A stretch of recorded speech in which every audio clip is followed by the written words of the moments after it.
Piauí e Ceará travam uma briga centenária sobre uma área de quase 3.000 km². São terras que ficam na Serra da Ibiapaba e envolvem 13 municípios cearenses e 9 piauienses. O processo de litígio teve início em 1758 e segue até os dias atuais. Recentemente, a PGE, Procuradoria-Geral do Estado, divulgou uma nota com o laudo do Exército que confirma a tese do Piauí de que a Serra da Ibiapaba está totalmente dentro do território piauiense. Esse documento foi entregue ao Supremo Tribunal Federal, STF, que agora deverá analisar o conteúdo para definir a linha divisória entre os dois estados. Com essa confirmação, o Piauí tem direito, ou teria direito, ao dobro do que pediu no processo e receberia uma área ocupada pelo Ceará de 6.162 km². Em 2023, o Estado do Ceará criou um grupo de trabalho sob a coordenação da Procuradoria-Geral do Ceará para analisar o litígio. O Ceará reforça sua argumentação sobre a posse territorial por meio de documentos históricos e mapas. Para discutir os impactos dessa disputa e avaliar as consequências sociais, políticas e econômicas em ambos os estados, recebemos o Procurador-Geral do Estado do Piauí e chefe da Procuradoria do Patrimônio Imobiliário, Dr. Lívio Bonfim, e o historiador e professor da Universidade Federal do Piauí, professor Fonseca Neto. Qual a história por trás dessa disputa territorial? Como ela se iniciou e por que dura tanto tempo? Existe uma razão histórica, com certeza, professor Fonseca Neto. E por que esse processo se arrasta assim tantos anos, doutor Lívio? Existe sim. Do contrário, não se falar, né? Nós estaríamos falando aqui e tal. Existe sim. Dúvidas que a história explica. A questão é que, nos vários desdobramentos da questão, que é secular, eu ainda acrescento 19 anos a que você colocou. 1743 está documentado em carta, em documentos saídos daqui dessa região, para as autoridades europeias, para o Papa, dando conta literalmente, do litígio. Isto é, tem gente, inclusive, ameaçando outros de morte por causa disso. Quer dizer, então, é litígio. É litígio. A questão é saber e examinar, buscar nesses contextos, ler esses contextos, essas contextualidades e compreender, né, o que move, o que alimenta ao longo do tempo os desdobramentos, porque se desdobrou, a história passou, os fatos continuaram se dando. Por que essa divergência? Porque o Ceará, a velha capitania do Ceará e a velha capitania do Piauí tiveram o tempo todo uma divergência sobre isso, né? Sobre em que lugar uma começa e termina a outra e vice-versa. Tá? Por quê? Porque o processo de constituição dessas marcas são lá no litoral do começo. Durante 100 anos, todas as marcas do que hoje são as territorialidades brasileiras, os estados, até alguns municípios litorâneos, essas questões foram resolvidas no litoral, marcos litorâneos. Por quê? O processo da ocupação na direção do interior, isso é histórico, vai se dando pelos séculos. Então, é que vai se subdividindo em função de como cada uma vai se fazendo politicamente, juridicamente e tudo mais. Então, as questões vão se acumulando. Porque a história, enquanto se dá, ela não está se dando como a história que alguém vai escrever, né? Ela está se dando. O processo, ele está o tempo todo, até agora, está em aberto. Quer dizer, e começam a divergir no momento em que determinados interesses se colocam. Qual é o primeiro interesse que se estabelece com essas divisões? Que se precisa esclarecer, aqui termina o Ceará, começa o Piauí, etc. Né? É a questão de como conduzir, por exemplo, a administração das populações anteriores. As populações anteriores eram sujeitos de uma história. Não eram donos porque não existia propriedade nessa época. Isso quem traz é lá de fora. Mas existiam os ocupantes do lugar. E muito mais sério do que se entende hoje, porque eles eram aos milênios que se conta essa ocupação. Então, Eles estavam aí numa outra situação, ocupando um espaço do universo. Portanto, a administração deles é que começa a criar as divergências, porque há interesses, né, sendo jogados em quem vai aldear alguém, né, que padres, que organização, etc. Aí, nesse momento, é que abre o conflito. Na hora que nasce um menino numa fazenda de gado, lá do que hoje é Castelo do Piauí, no pé da serra, quem batiza? Né? Quem batiza é um padre, porque era obrigado, né? Batizar. É um padre que o rei é que nomeia. Alguém é que nomeia. Esse padre, para existir naquele lugar, custa dinheiro. Quem paga? É o fazendeiro. Aí, nessa hora, é um fazendeiro do lado de cá ou naquele outro lugar que já está se dizendo, já está se entendendo que é o Ceará. Então, aí começa a divergência. Porque entra o quê? É, sobretudo, ontem e hoje, por interesses bem marcados. E esses são justamente esses interesses que, ao longo do tempo, sobre as mais diversas manifestações, né, e de cada tempo, a distribuição da terra propriamente, o acesso a ela. Repito, a administração sobre os indígenas, porque corpo de indígena valia dinheiro. A primeira mercadoria da história do Ceará, do Piauí, etc. A primeira mercadoria que circulou comercialmente foi o corpo de indígena. O corpo deles. Antes de se trazer o primeiro bezerro, a primeira novilha para se criar. Então, tudo isso vai marcando e vai demandando autoridade. Alguém que diz, por exemplo, um fazendeiro só poderia aumentar o seu rebanho, a sua terra, se tivesse uma autorização do governador, e para ter essa autorização precisava de um certificado de um padre que dissesse, ele se confessou nas 3 festas do ano.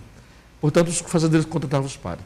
A divergência é com o padre, bem na origem. E aí, para saber quem é o governador que iria autorizar, né, termina gerando essa divergência. Outra divergência grande. E, doutor Livio, o processo, então, iniciou-se quando, efetivamente?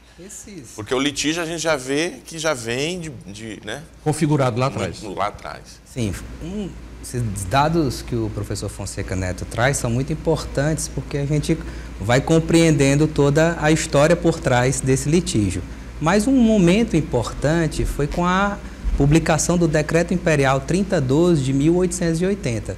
Esse decreto é um marco divisor porque, até então, os mapas mais antigos demonstram que o Piauí sempre teve acesso ao litoral.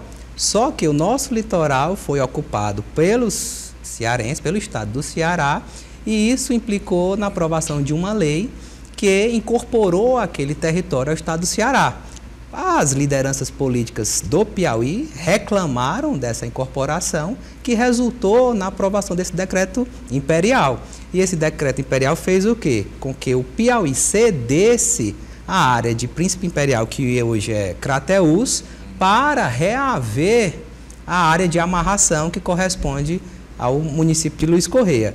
Então, com a publicação desse decreto, fixou-se que a Serra da Ibiapaba seria o divisor de águas entre as duas províncias, tanto do estado do Piauí quanto do Ceará. Só que a delimitação in loco nunca foi observada. Os anos foram passando e o estado do Ceará foi avançando em direção ao território do Piauí. Em 1950, foram feitos levantamentos cartográficos que delimitaram 3 áreas de litígio e que sempre foram ali disputadas entre os 2 estados, mas diante de insucesso de uma solução consensual, acabou-se em 2011 a Procuradoria-Geral do Estado ajuizando uma ação já no próprio Supremo Tribunal Federal para que se declarasse onde era de fato a linha que dividiria os dois estados. E aí, professor Fonseca Neto, nesse caso, para entender sobre como se iniciou essa disputa territorial, como o senhor bem trouxe, né, é preciso levar em conta as questões históricas. E considerando a história das capitanias hereditárias e, posteriormente, a criação dos estados, como esses eventos influenciaram as disputas territoriais entre Ceará e Piauí, especialmente nas áreas da Serra da Ibiapaba? A carta hereditária que inaugura toda a divisão de terras no que hoje se chama de Brasil, 1534, está em todo livro de história, todo manual de história está.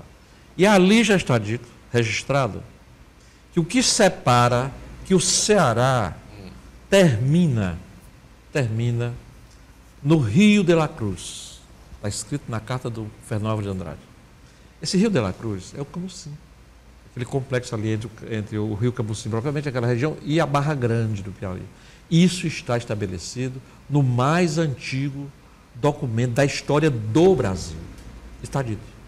O Ceará, do ponto de vista legislado ao longo do tempo, lá no começo da capitania de Antônio Cardoso de Barros, depois nas capitanias reais, ele vira uma capitania real, depois a província e hoje o Estado, não existe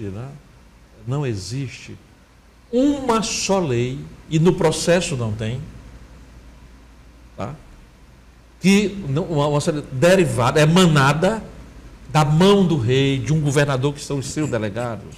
Não tem nenhum documento desse em favor do Ceará, porque nenhum desfez o marco original das hereditárias, que é a base do direito agrário, do direito de terra no Brasil.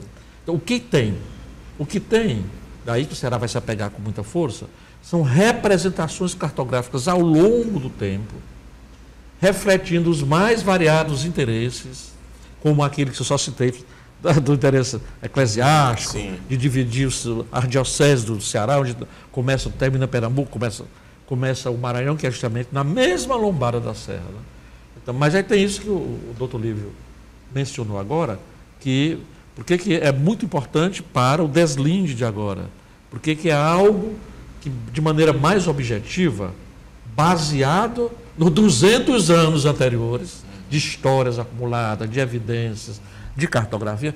Por que isso é importante? Porque mesmo aí, o Ceará não tem uma carta que não, né, que, digamos assim, com valor, é a documentação histórica. Isso eu digo assim, eu empenho a minha palavra pela vinculação da história de historiadores, eu empenho a minha.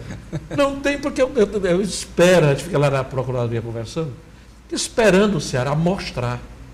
Cada uma que ele vem, né, o Ceará sai com escapatória porque ele vê. Agora, desenhar isso e aquilo, fazer documentos para anexar para rei, seja para quem for, dizendo que é meu direito. Não, quede o documento de um rei, de um governador que tem autoridade para dividir terra do Brasil. Hoje o Congresso Nacional, antes do Congresso Imperial, mostrem qual é a lei que emanou de lá. Tá?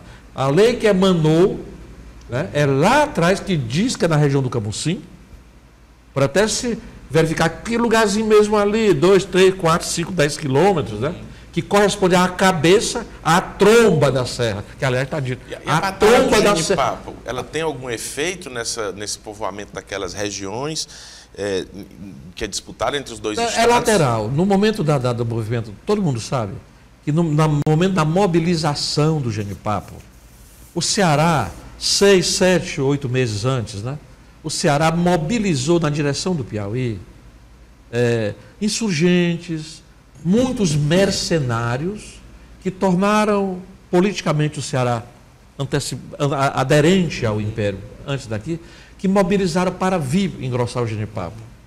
Só que aqueles não eram tão patriotas. Depois que derrotaram o Filho em Caxias, as mesmas tropas, uma parte foi derrotada em Campo Maior, sim, mas seguiu depois, foi prender lá. Na volta, muitos dos mercenários não receberam o dinheiro do Piauí.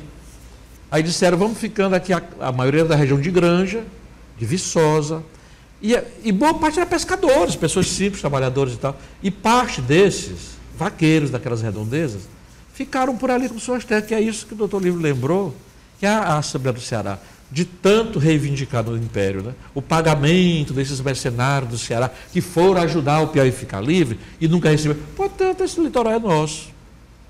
Os parnaibanos, vou dizer aqui uma coisa interessante, só para ilustrar, né? Os parnaibanos sempre tiveram uma certa simpatia, né, como se fosse uma vontade, lá no fundo da alma, de ser cearenses. Os paraibanos, que aquele litoral sempre permaneceu, né? Sempre foi litoral do município, antes de ser litoral de uma província do Brasil, é um litoral de um município brasileiro. Município da Parnaíba, como gosto de dizer. Da Parnaíba. E é um dos problemas, porque a própria Câmara da Parnaíba, né, viram o Ceará espertamente criar uma paróquia, em seguida criou um município. Ah, vocês não disseram nada com a criação da paróquia? O Piauí não protestou, vírgula, porque não tem protesto, né? Daqui a pouco cria um município, que é justamente o município da Amarração, que será utilizado como um elemento para negociação congressual.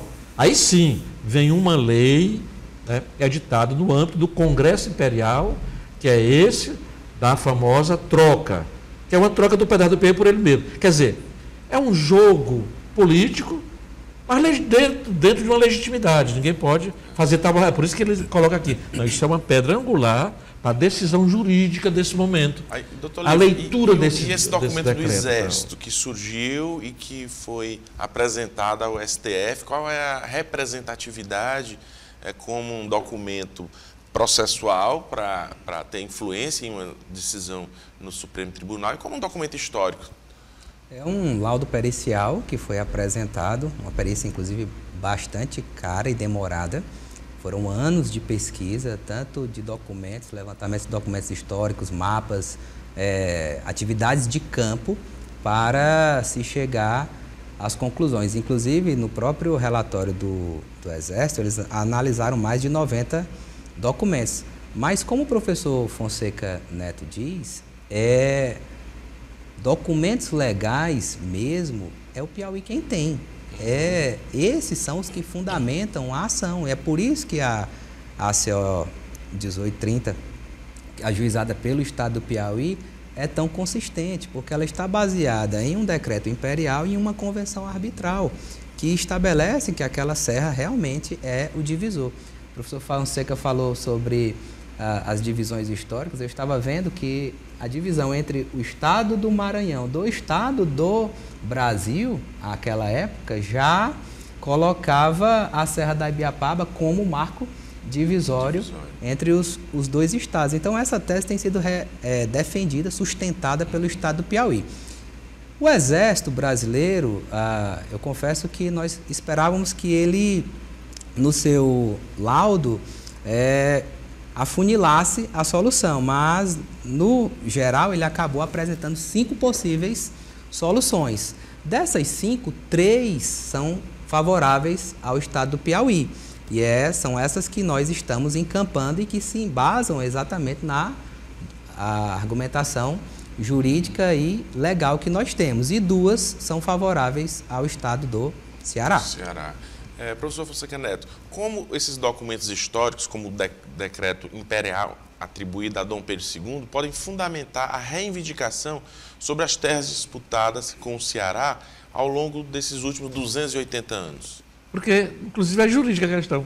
Quer dizer, ninguém nunca tinha ido a um tribunal para pedir que um tribunal entrasse na discussão. Quer dizer, os encaminhamentos decisores ao longo do tempo sobre isso, né? Nenhum deles se deu nesse nível. Claro que naquele tempo não tinha poder judiciário como tem hoje, essas divisões e tal. Mas mesmo no século XX, na República, daí há uma grande diferença. Quando o Piauí diz, não, essa questão se arrasta demais, então vamos àquele lugar, vamos recorrer, né, a quem tem a competência de proferir uma decisão final sobre isso, do Supremo Tribunal, no Estado de Direito. Então, ele precisa, porque toda decisão judicial, é lógico que se fundamenta num corpo de lei que é histórico, né? Que é jurídico, mas é historicamente constituído, isso tudo tem valor. Lei não morre assim, então, principalmente essas leis que têm determinante na história da sociedade. Não morre assim. Não, revoga-se a lei, não. Uma dessa de ter criado um Estado, não sei o que, isso não se revoga assim, não é? Quer dizer, então, o valor e a questão posta nesses termos do Supremo, é porque o Supremo vai ter que dar um pronunciamento. Tal. Agora, essas decisões são políticas naquele melhor sentido da política, né, como conjunto de mecanismos que são acionados dentro do jogo da vida e da experiência real, dos organismos chamados de Estado, né, tá?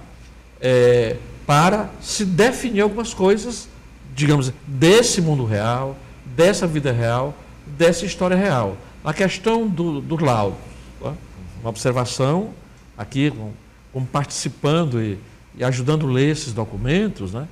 A minha leitura é que eles não cumpriram aquilo que seria uma vontade mais lídima, né, digamos, do Piauí, sobretudo, né? Que é o Exército tem 5 possibilidades.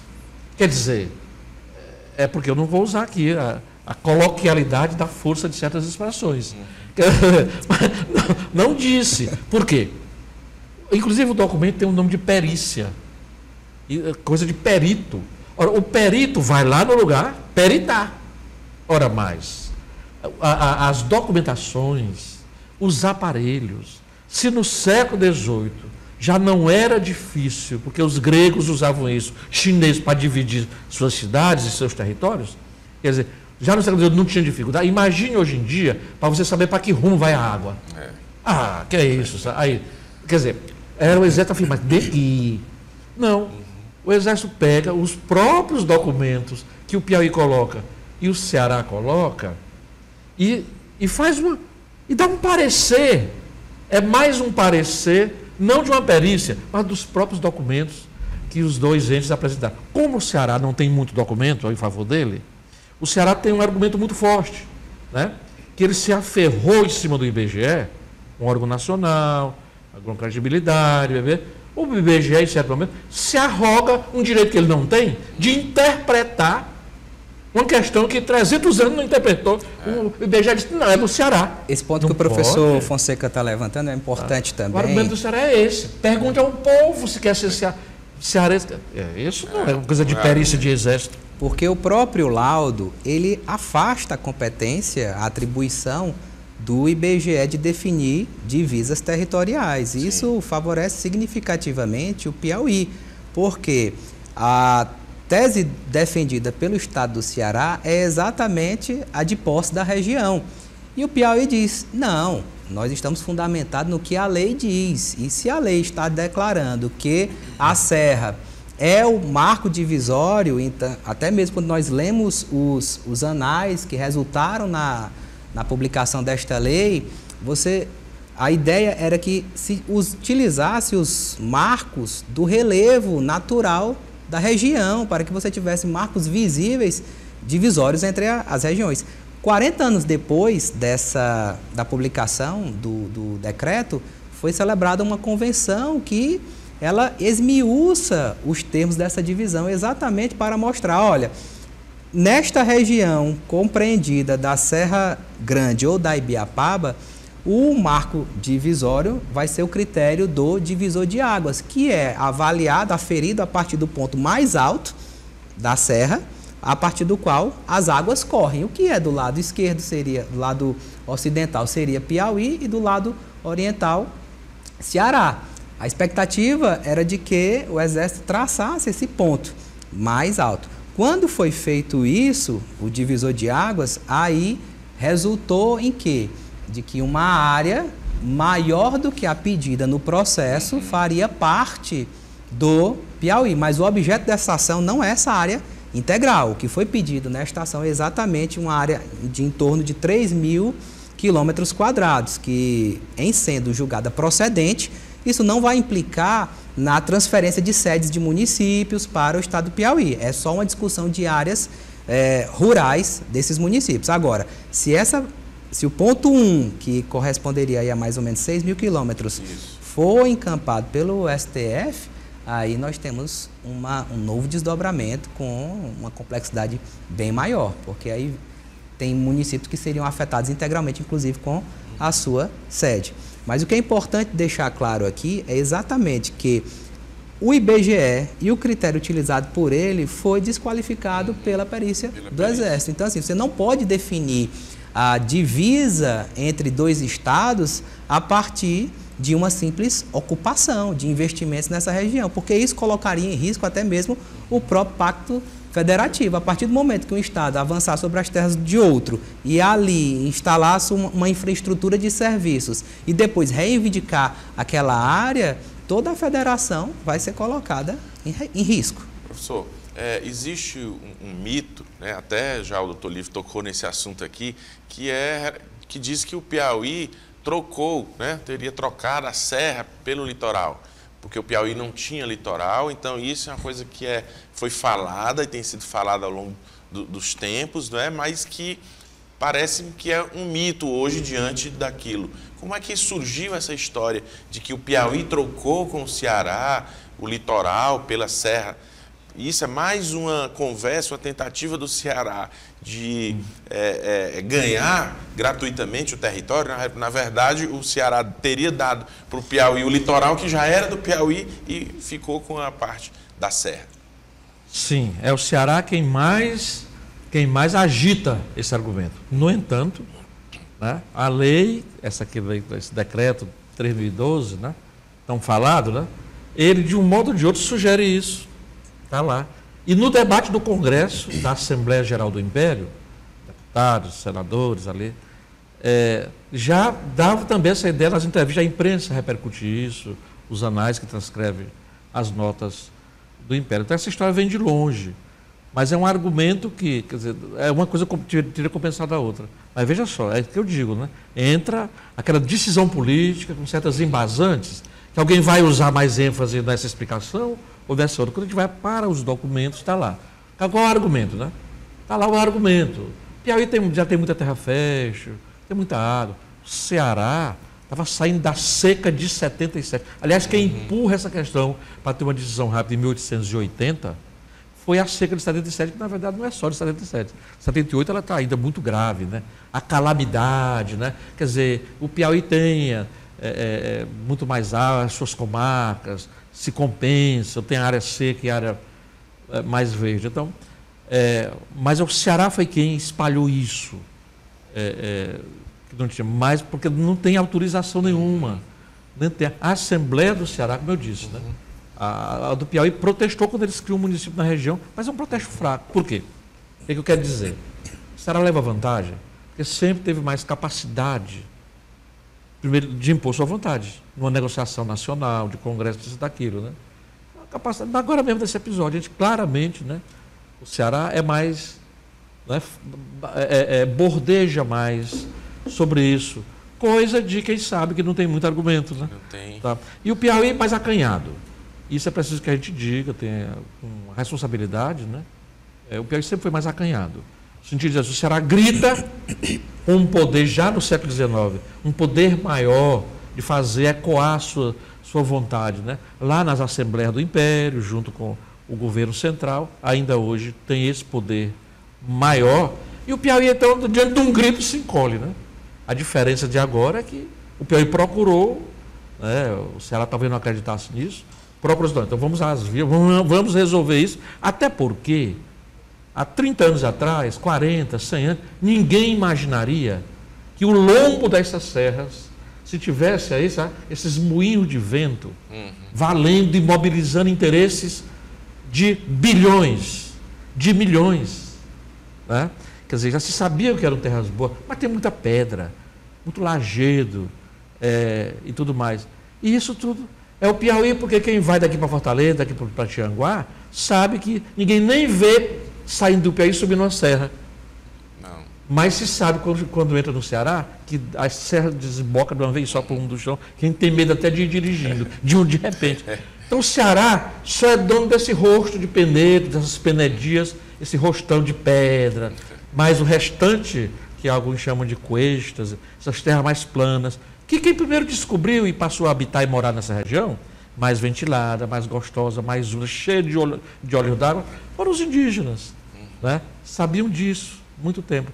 E desde o começo, sentido das águas, tudo isso, a definição é que é do lado do Maranhão e logo do lado do Piauí, porque Piauí e Maranhão, na Constituição histórica, eram constituídos durante muito tempo uma unidade. Aliás, o próprio Ceará, no começo ainda foi, depois se separou, tomando-se o próprio Camusim acerta. Então, veja só, a ideia de troca, falar, verberar muito isso, né, serve ao Ceará porque ele passaria como bonzinho, né? Como ele diz, eu dei o litoral. Ela tem a ver com essa discussão do povo.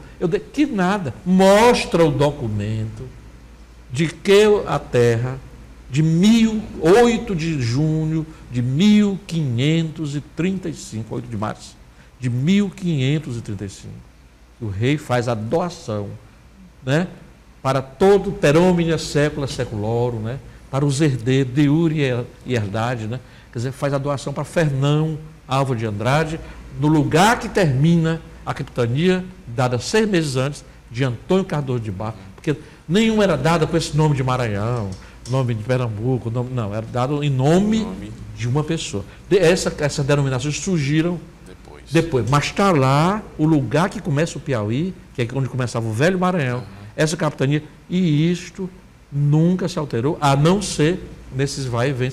Ou será que quer dizer que a política dos índios, um dos principais documentos que alegam? Ontem mesmo, alguém me mandou para eu comentar. Né? E esse aqui, o rei de Portugal submetendo os indígenas, tirando do Maranhão e botando para o Ceará, para Pernambuco. Não vale nada isso aí, sabe? Porque essa administração não mexe com os marcos territoriais. É uma divisão sobre uma população. Tem 2 mapas, confirmando aqui a fala do professor Fonseca, tem 2 mapas que são anteriores a esse decreto, que é o mapa de Galute, e que mostra claramente que o Piauí tinha um território no litoral. E outro que foi, inclusive, fornecido pelo professor Dr. Nelson Neri, que é um mapa internacional, ou seja, é um mapa que não foi produzido pelo estado do Piauí, é o mapa Brasil, Peru e Paraguai, que mostra exatamente que o Piauí tinha uma área ali no litoral. E, inclusive, as lideranças da época, quando vão reivindicar esse retorno desta área ao estado do Piauí, eles demonstram que a sua insatisfação e demonstram que foi devolvida uma área menor, professor Fonseca. Não foi a integral, não. Então, isso vai mostrando esses avanços sistemáticos ao longo da história. Doutor Lívio, como advogado, procurador do Estado, qual a expectativa do Estado em vencer essa batalha no Supremo Tribunal? É uma luta árdua. Nós temos nos debruçado... Diante de tantos argumentos favoráveis ao Piauí, né, pressões, do direito favorável ao Piauí, qual é essa expectativa? A luta, ela tem sido bastante árdua. Nós temos estudado este processo ininterruptamente. Hoje mesmo, o grupo de trabalho se debruçou sobre vários pontos do laudo pericial, porque nós vamos pedir quesitos complementares, esclarecimentos extra a respeito deste laudo, porque há uma necessidade de termos mais clareza, especialmente dando ênfase aos documentos legais que embasam essa ação. Então, quais são os impactos para a região e municípios envolvidos, especialmente em termos de avanços para a implantação de políticas públicas? Essa situação de indefinição e incertezas gera insegurança na população, não é isso? Então, eu acho que é uma das questões que vai ter que ser muito debatida, né? Como é que fica a situação dessas pessoas? Ou não há nenhum impacto para elas? Há um impacto significativo, inclusive o estado de incerteza jurídica na região, ela é um inibidor do desenvolvimento de políticas públicas em toda aquela região. Por exemplo, nós temos relatos da prefeita de Pedro II que deixou de contemplar um povoado com uma estrada, com uma rodovia, exatamente porque houve a alegação de que aquele povoado estava dentro do território cearense. E aí o seu projeto acabou sendo prejudicado. Ao mesmo tempo, questões relacionadas ao desenvolvimento de atividades turísticas na região que dependem, por exemplo, de licenciamento ambiental. Às vezes, porque você não sabe se está dentro do Piauí, dentro do Ceará, fica naquela incerteza de qual é a autoridade competente para gerir a região e emitir as licenças necessárias. Então, há muitos desdobramentos relacionados a essa ação. E esse é um dos motivos principais do ajuizamento da ACO. Exatamente porque você precisa definir com clareza onde é que começa e termina a competência ou a atribuição de cada um dos estados. Professor Fonseca Neto, após a decisão, vamos dizer que seja favorável ao Piauí, as pessoas que nasceram naquele município e que hoje colocam, nascido no município, estado do Ceará, eles vão mudar e colocar estado do Piauí? Não é obrigado. E temos o exemplo de como aconteceu com o Príncipe Imperial, que hoje é Crateús, né? Quer dizer, quem nasceu em Príncipe Imperial até 1880, outubro de 1880, é piauiense. Os documentos não precisam mudar, né, para tanto. Quem nasceu daí para frente, certamente o ente cartorário, nessa época estava ainda sendo implantado o registro civil, mas digamos a paróquia, né? Aí muda em função da decisão, etc. A mesma coisa agora, se houver uma decisão, dá clareza. Mas, a meu ver, não vai precisar ninguém estar mudando o documento, isso e aquilo. Por quê? É a história, né? Quer dizer, quando eu nasci, quando fulano tal nasceu, foi registrado no cartório tal como cearense ou como piauiense, porque aquela era a circunstância da história. Mas a partir do momento que tem uma definição, aí passa a ser. Aí, digamos, vai ser inclusive interessante, porque do ponto de vista identitário, isso e aquilo, né? O que sei é que é uma questão que nesse âmbito de identidade não é tão forte lá, mas está se acirrando agora com o debate. Quer dizer, o debate, por que parece, ter esse dom também, né? Que aí todo mundo ficou assanhado, quer dizer, passa a expectar, passa a ter uma emoção diferente diante da questão. O que, de certo modo, é importante. Mas do ponto de vista jurídico mesmo e tal, né? É por isso que é importante. A partir de aqui, vai fazer aquela demarcação, um auto de demarcação está aqui e tal, dos municípios, vai ser reconfigurado. A partir desse momento, isso vai orientar os setores registrais. O objeto desta ação é declarar os marcos que vão dividir os dois estados. Ela não está se miscuindo ou interferindo na questão de naturalidade. Nós sabemos que a naturalidade, de acordo com a Lei de Registros Públicos, é definida pelo local do nascimento. E a maioria das pessoas nasce nas maternidades. Então, e as maternidades estão sediadas exatamente nas sedes dos municípios. Como o objeto da ação, de um modo geral, envolve apenas zonas rurais, nós não vemos qualquer interferência na naturalidade. Isso não é um efeito natural, imediato, automático de uma decisão do Supremo Tribunal Federal. Agora, alguém que eventualmente tenha nascido em um determinado território que venha a ser declarado como piauiense, poderá requerer, eventualmente, uma mudança de naturalidade, mas não como um efeito automático decorrente da decisão do Supremo. Uma obrigação. E as questões relacionadas aos repasses? O STF, pelo que eu estou entendendo, não vai modular essa decisão em nada, mas apenas estabelecer a área, né, isso de cada estado. Mas vai haver uma implicação na questão de repasses que são feitos pelo governo federal com base na população de cada estado. Então, o estado ele pode perder um determinado repasse ou uma quantia de um repasse porque a população daquele estado, naquela região, ela se modificou. Há alguma discussão também a respeito disso? E talvez essa seja a principal discussão por parte dos governos? Os estados, inclusive o estado do Piauí, considerando que houve uma ocupação de território dele, tem perdido uma rubrica expressiva de fundo de participação dos estados, fundo de participação dos municípios, verbas da saúde, da educação. Isso há um impacto significativo. Se por um lado um estado alega que investiu naquela área, outro está deixando de receber verbas dos repasses obrigatórios constitucionais. Com certeza há impactos dessa questão.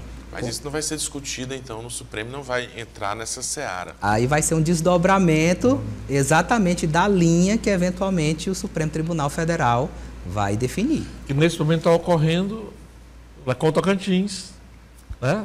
Assim, esses desdobramentos com relação a uma questão anterior do Piauí com o Tocantins, que foi resolvido há uns 10 anos atrás, mais ou menos, né? A partir do momento que o Supremo Tribunal Federal define a linha, o Estado, vamos dizer, o Estado do Piauí, ele vai que requerer o cumprimento dessa decisão, exatamente para incorporar formalmente aquele território ao estado do Piauí. E a partir daí haverá um novo cálculo desses repasses obrigatórios. A questão, professor Fonseca Neto, também, é que enquanto não tem a decisão judicial, né, isso é mais fácil o acordo, sim, porque depois de uma decisão favorável ao Piauí, por exemplo, fica mais o governador Rafael, no caso, ele vai sentir sim uma dificuldade maior de querer celebrar um acordo, porque a decisão já foi favorável para ele. Ele pode agora exigir, reivindicar o ganho total da causa e o recebimento de toda a área, né? Exatamente. Que é o que eu acho que não pode abrir mão. Então, diz assim, eu me arrependi de ter ido. Que é isso? Mostra o quê? Quer dizer, por quê? Porque vai ficando evidenciado cada vez mais, e o laudo, esse parecer do Exército, né, corrobora, né, nesse sentido, que o Piauí é o sujeito da razão. Então, que é a coisa favorável. Então, quando eu digo assim, eu considero problemático, né, se antecipar, porque está encaminhando uma decisão e os documentos são, os referentes de uma decisão judicial sobre isso, eles são favoráveis. Tudo bem que se faça depois, se queira fazer as indenizações, mas vamos colocar aqui. Vocês não brigaram tanto? Porque o Ceará, né, as armas que o Ceará utiliza são terríveis. São contra o razoável do entendimento das pessoas, agride a inteligência. O que eu digo o Ceará, aqueles que se fazem porta-vozes nesse combate, nos documentos que produzem. Uma mídia hoje com tanta circulação e rapidez. Ele só quebra o Piauí de invasores, quando é o contrário. Quando está claramente configurado nos documentos, né, documentos fartos, reclamando, né, a quem de direito, em 3 séculos, reclamando de invasores descendo essa serra para cá, se apropriando, invadindo. Né? O bispo diz para um Papa desses Bentos, 14 ou 13, tá? Precisando precisar, diz claramente, né, estão cometendo os padres de Acaraú, estão com os padres de Piracuruca, né, e de Santo Antônio do Surubim, antes de ter o nome de Campo Maior, já está a reclamação feita, dizendo para o Papa, os padres do Acaraú estão cometendo atos, né, não cristãos. Depois detalhe que estavam ameaçando de morte. Entendeu? O do Piauí, eles querendo descer para cá, e o do Piauí querendo ir para lá. Se vocês ultrapassarem a linha da água, tá, nós vamos matar vocês. Os padres. Quer dizer, isso está documentado, escrito, indo para um lugar que não rasgou um documento desse, que é o Vaticano. Eu quero dizer, nesse sentido, né, que tudo assiste ao Piauí. Sou eu fazendo aqui um juízo. Se o governador tomasse a iniciativa de querer fazer essa derogação, seria mais um erro, do jeito que a bancada do Piauí, que tinha um dos mais poderosos do Império, que governou o Brasil, porque foi presidente do parlamentarismo mitigado do Império do Brasil, né? Um piauiense governou o Império, né? Como presidente do Conselho de Ministros, compadre de filho do imperador do Brasil, piauiense, famosíssimo, um dos mais famosos da história. E este homem tinha poder e naquela hora poderia ter interferido por sua terra, né? Que ao fim e ao cabo ele era senador e representava e deixou que os interesses do Ceará, isso está configurado nos debates. Até na redação final da lei. É nesse sentido que eu digo assim, sabe? Quer dizer, tem tanta razão e tal, e na hora até que a vitória está ficando parecida, sabe? Entendeu? O procurador está escutando aqui com a sua racionalidade. Quem foi esse chefe? Eu tenho uma liberdade de colocar aqui nesse debate, seria um problema. Quem foi esse piauiense que deixou de... Os piauienses não são invasores de território. Sim. Isso é uma narrativa que o Ceará faz... Né? O Piauí não fez troca. Sim. Foi um ato de força que o Piauí acabou se recolhendo a uma certa insignificância e não levou adiante. Isso é culpa, inclusive, da sua elite política, que naquele momento, sabe, tinha, né, repito, né, tinha líderes até que poderiam ter. Poderiam ter. É claro, mas é aquela coisa. Não, meu imperador, compadre, sabe? Nós temos muita terra. Dê isso para o Ceará, vai resolver isso. Para você não ir para casa hoje, na hora do imperador sancionar aquilo. Quer dizer, é meio que a gente está vendo como é que certas coisas funcionam, né? Quer dizer, fica lá conformado. A Câmara de Parnaíba, eu digo mesmo, a Câmara de Parnaíba lá, achou foi bonita, é o Ceará, quer dizer, aquela ponte de quem vai para Luiz Corrêa, muita gente não aí nesses dias, pode observar, senhores telespectadores, na hora que você sai de Parnaíba já é uma avenida, tem uma ponte, aquela ponte entrando no que é o município de Luiz Corrêa, é bem ali terminava o Piauí. Então você via o mar por cima do Ceará, isso nunca existiu, rapaz, que conversa é essa? Porque a gente vê o mar. Se você for você vê o mar do Piauí por cima de Luiz Corrêa, você vê o mar, a linha de mar, naquela ponte beira do Rio Postinho. Doutor Lívio, como é que os parnaibanos não se preocuparam com isso? Mas é bom deixar claro, né, que o nosso governador, Rafael Fonteles, e o procurador-geral do Estado, doutor Pierotti, eles são cheios de habilidades diplomáticas. Viu? Certo. E há só para a gente finalizar, há alguma possibilidade de envolvimento de bancadas federais do Piauí, do Ceará, em um diálogo também que possam tentar resolver essa questão através de uma outra lei federal que venha regulamentar isso? É possível isso? Tem se discutido também essa outra possibilidade? Aí é uma questão extraprocessual, né, que dependeria certamente de uma emenda à Constituição, artigo 18, parágrafo 3º da Constituição, para tratar sobre incorporação de estados. Ela exige toda uma tramitação, mas com efeitos dentro do processo não. O processo ele é baseado na normatividade que nós temos, no decreto imperial, nas provas periciais que foram apresentadas, que não vinculam, é bom deixar claro que esse laudo apresentado pelo Exército, ele não vincula os ministros a chegarem à conclusão de direito. Então não há nenhuma sinalização também dessa bancada federal conversando para tentar resolver essa questão? Até onde tenho acompanhado, não. Tem-se notícia que o Ceará está em cima dos ministros. A bancada do Ceará está puxando cada ministro pelo braço. Tá? Quem mais na burocracia federal está fazendo isso aí, a gente sabe. Que era preciso fazer um trabalho, né, de acompanhamento mais próximo, eu acho. É por isso que eu evitar qualquer surpresa. É por isso que eu fiz essa colocação aqui, sabe? Entendeu? O procurador escutando, com suas cautelas e tudo mais, que é isso mesmo, sabe? Vivemos no Estado de Direito, essa questão tem que ser deslindada, não é na arma mesmo, não, sabe? Mas o que o Ceará fez ao longo do tempo, nas mais diversas circunstâncias, é uma violência contra um irmão na formação, filho dos mesmos, súditos do mesmo rei, disputando o território aqui do outro lado do Oceano Atlântico, sabe? E fazendo e acontecendo sem obedecer à norma do próprio rei. Bom, nosso programa está chegando ao fim. E eu passo a palavra aqui para os nossos entrevistados agora para fazerem as suas considerações finais. Eu agradeço muito ao professor Fonseca Neto, ao doutor Lívio, que traz assim, muitos esclarecimentos sobre essa questão, que a população quer saber, só ouve falar, mas não tem nada de concreto. E aqui eu penso que esse debate aqui hoje foi muito esclarecedor. E a gente agradece a presença de vocês e deixa aí para as suas considerações finais. O Estado do Piauí está lutando com todas as armas pela defesa do seu território, pelo interesse público naquela região, pela defesa também da população ali diretamente afetada, porque o Estado do Piauí procura, de uma maneira harmônica, desenvolver as suas políticas públicas naquela região. E nada melhor do que nós estabelecermos, por meio desse processo judicial, um estado de segurança jurídica naquela região. Professor. Penso que o Piauí ganha, sim. Quer dizer, eu tenho essa expectativa de assim, conhecendo o processo e na minha vendo alguns aspectos ligados à decisão anterior e sobretudo lendo o Ceará. O Ceará está com o nervosismo de quem, né, está vivendo as vésperas da derrota.